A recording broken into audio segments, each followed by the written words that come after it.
Welcome to the Midlife Career Rebel, the podcast created for high-achieving professional women to gain the clarity, confidence, and courage they need to go after and get the life and career they want. I'm your host, Dr. Carol Parker Walsh, lawyer, social scientist, brand strategist, executive coach, entrepreneur, and midlife career rebel.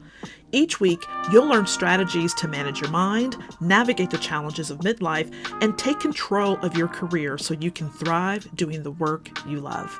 So if you're ready to tear up that rule book and create your own, you're in the right place, and I can't wait to show you how. Hey, Rebels, welcome back to the podcast. This will actually be the last episode for season 2 because we're going to take a little break to rest up before returning back in May for season 3.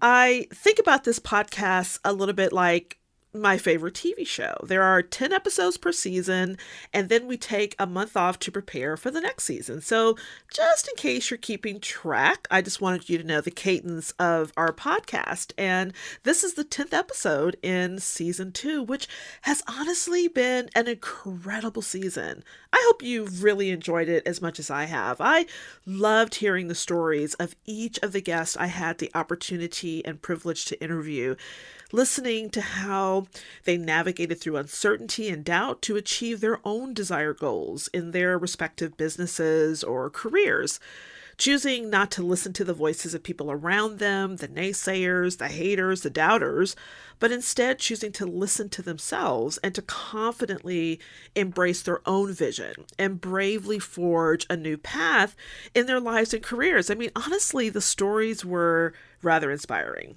For example, I loved how Dr. Charlotte Jones Burton's story, how she talked about creating a global movement and membership, all because she was clear on her values around health equity and access, and doing all of this while holding down a demanding full-time position.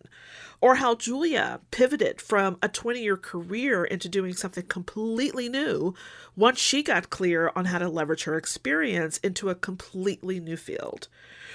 Or if you heard Catherine's podcast interview, how she came back from the brink of death to start a modern day movement for midlife women and become an age positivist and activist once she herself acknowledged her own worth and value. Or how Dr. Kathy Mazak, my fellow academic, turned a side hustle into a successful business by sharing strategies that she used for her own success with other academic women. Or Samara, loved her story, how she shared her own journey of self-discovery and how that led to her creating a platform for other women to do the same. And how Diane Halfman, I mean, my goodness, her interview, how she talked about her stories of the past as a police officer and how she was able to now use the stories of her past to inspire leaders and entrepreneurs of the future. And of course, Tammy, Liz, and Kate loved how they talked about the importance of showing your authenticity, how that you have to ground what it is that you want to do through a self-exploration and self-discovery process, and how those were the keys to really discovering the career and life you wanted. I mean, it was truly an inspiring season, if I say so myself. And I love the dialogue and discussion that I was able to have with these individuals. And like I said, I hope you got so much out of it. I mean, as I re-listened to them and took notes, it was really inspiring. And while each story was different, as I said, as I listened to them and was really jotting down some notes, I started to see themes that began to emerge for me. And it's a foundational theme that I don't think a lot of people would pick up on, but I believe it's imperative to career and entrepreneurial success. And that's personal branding. Each story has a personal, unique, fabulous spin on it that's really grounded in their own unique experience. And that really is what personal branding is about. Now, if you've listened to these episodes and really didn't get the theme, it's okay. And I think most people wouldn't, because a lot of us are steeped in this thinking, this traditional ideas of branding that first of all is for big companies and it's not for individuals, that it's all about logos and websites and color palettes and taglines. But personal branding is so much more. And it's important and crucial to cultivating a successful business or career. So I want to break this down for you. So I really want to tap into what I saw to help you catch a vision for what's underlying all of the fabulous information that we got in this podcast and how to really help you to think about branding in a way that can really help you to advance your own career. So first of all, I think it's so key, and like this is a baseline concept and what I saw practically through every interview, is that branding is about you. Personal branding is about you. Hard stop, period. Like, I need you to own and hear that. It's not an external thing, it's an internal thing. It really is everything about you that you then put forth out there in the world for other people to engage with. So because it's about you, it's about understanding who you are and what you have to offer to the world. And this isn't about titles, right? This is about you and what you have to offer to the world. It's understanding the vision you have for your life and career, and then having the confidence to share it and inviting others to join in and share that vision with you. It's understanding your skills and experiences and how to use them to do meaningful and impactful work. It's authentic, it's clear, and it's compelling. And that's an aspect of what each of my guests shared during this season's podcast. And as a certified personal branding strategist and certified image consultant, amongst all the other things that I'm certified and educated with, I think that's probably why I had a lens toward, that and seeing that within these interviews. But I also want to put a bit more structure around the definition of personal branding, why it's important, and how you can create your own personal brand that will position you for career success. So let's first talk about why having a personal brand is so important.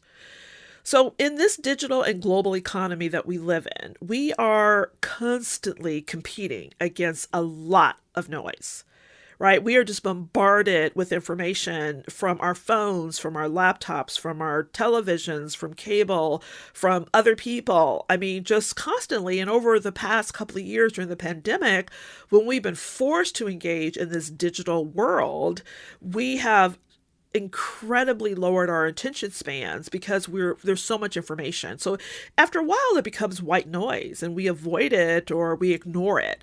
So because of that, it is even more important for us to position ourselves above that noise so that the people that we want to connect to can hear the frequency of us so they can find us and know how to utilize what it is that we have to offer and share with them. So because of all of that, as a result, it's really become tough to set ourselves apart, to set our message apart so that people can hear that frequency.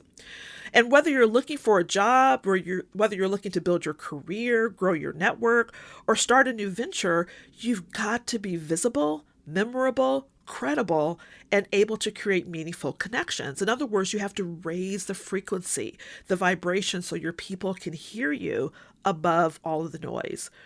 Also, 93% of employers will search for you on your social media during the interview process to check you out and to see if what you're trying to present to them in person or through your Zoom interview is actually accurate. And 85% of recruiters will search for you on all your social media platforms in order to kind of create a template or a profile of who you really are so they can also determine whether or not you're the one that they need to vet for candidacy for a position. And because we're inundated with so much information, people are becoming less trustful of quote unquote marketing strategies. And marketing strategies include your resume and cover letter. They are marketing documents. And that's why people are searching for other outlets to determine whether or not what they're seeing that's being marketed to them is really valid and truthful. In fact, 81% of people trust the word and advice from a trusted colleague or friend above any other marketing material that's out there. 81%. And I'm sure that number has grown in the last year since the pandemic. So this was a statistic from 2020, and now we're in 2022. I would not be shocked if it's at 91%. So if a friend or colleague has had some interaction with your personal brand, and then they recommended you or referred you, then others will be more likely to trust or believe what you have to offer. That's why when I do work with clients, I don't rely on resumes as a marketing tool. What I rely on is building a brand and networking so that people who know you can refer you and recommend you to other people that they know, like, and trust. That goes a long way. And considering 81+% of people will trust a colleague or friend above any other marketing materials, this is critical.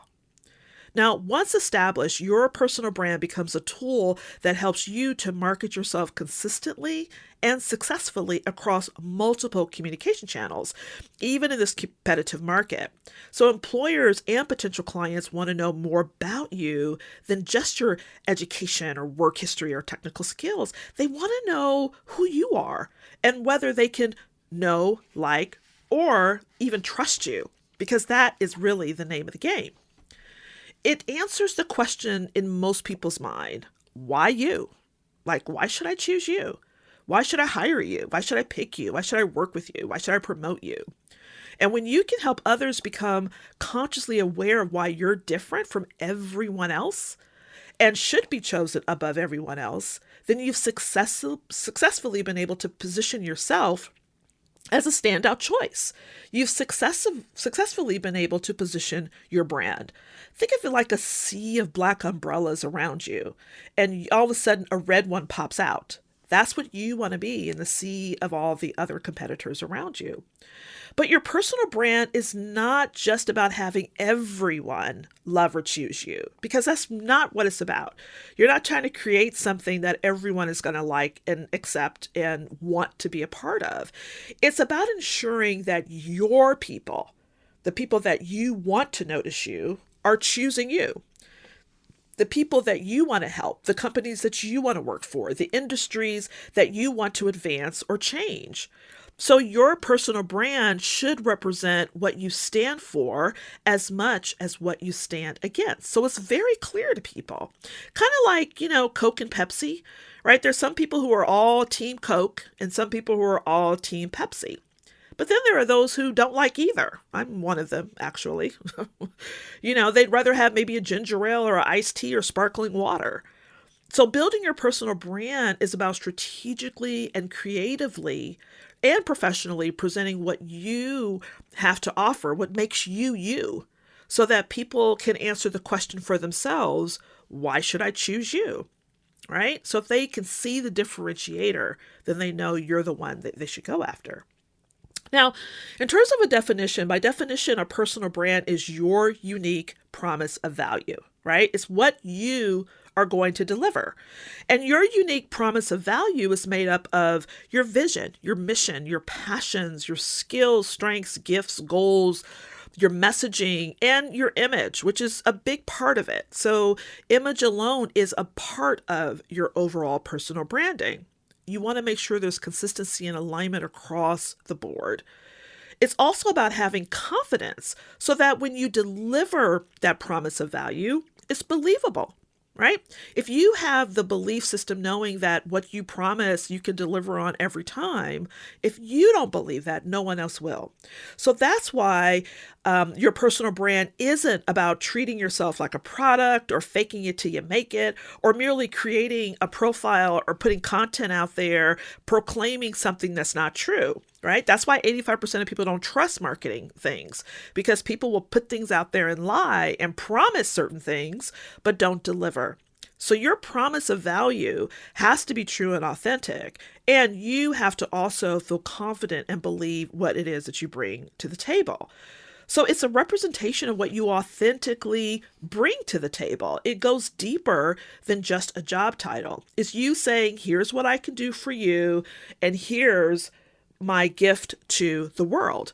For example, my unique promise of value is that I can help high-achieving women at midlife overcome the self-doubts and limiting beliefs that keep them from designing an epic career and life they love.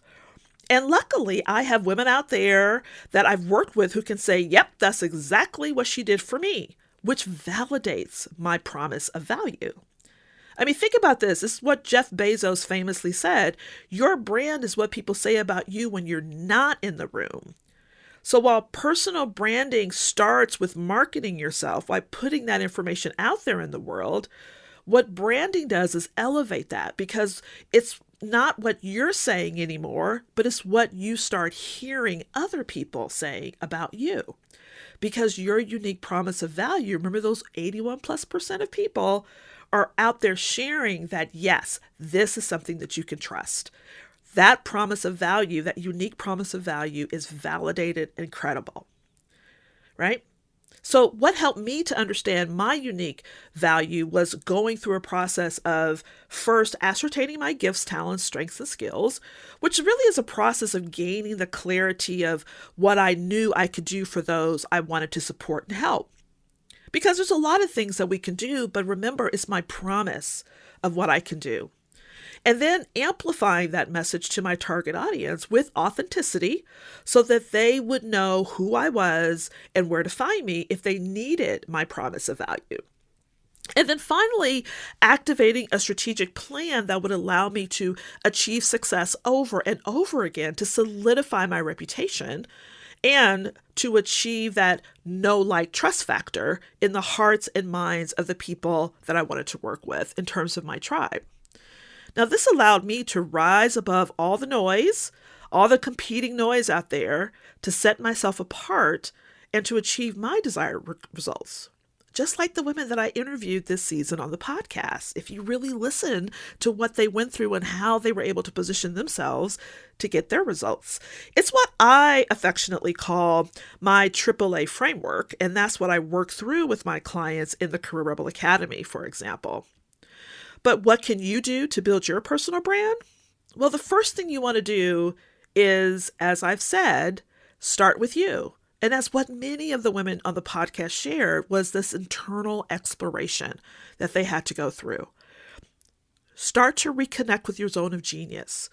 Rediscover your own talents and gifts. Figure out your goals. What is it that you want to accomplish? Take inventory of your experiences. Get clear on who you want to impact and how. Who's your target? Whose lives do you want to change? What company and industry do you want to be effective in? Create a vision for your future and be sure that it's aligned to who you are, aligned with your image, and aligned with your message. And then once you have that, bravely share that with the world so that your tribe can find you. Not only will you feel more inspired, motivated, and confident about the work you do in the world, but your people who've been waiting for you, they'll be inspired as well. Kind of like a superhero coming to save the day. That's what you'll be. And that's what your brand should be for your people. Now, I also have a free guide on how to create a compelling brand, and I'll share that with you. I'll put a link to the guide in the show notes so that you can start working and building your own personal brand.